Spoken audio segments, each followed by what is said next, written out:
On the issue of missing body parts theory, I think investigations are still going on and the post-mortem processes and reports are being prepared.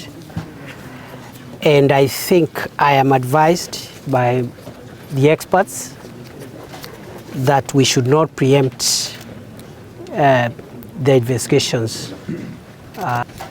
Change of tactics, the answer is yes. Every time, every week, every other so often, we are looking of better ways of quickening the search and rescue.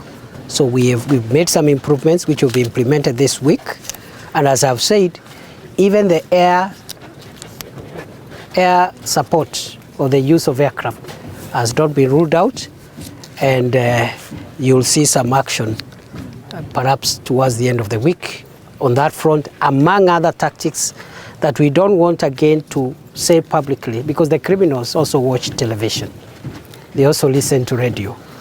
So if we tell them what we want to do, they might take cover in case there are criminals holed up there. But we believe there are criminals still in this forest.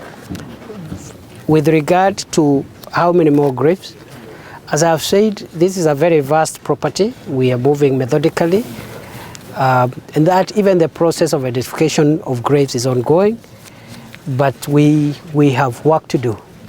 The damage is quite significant. At the moment, we have 20 mass graves. We decided to minimize the use of aircrafts, but we have concentrated on the use of drones, which are really helping us to track movements and disturbance of thickets during the day and at night. But we realize because of the cover, the thicket cover, the use of aircrafts would be limited.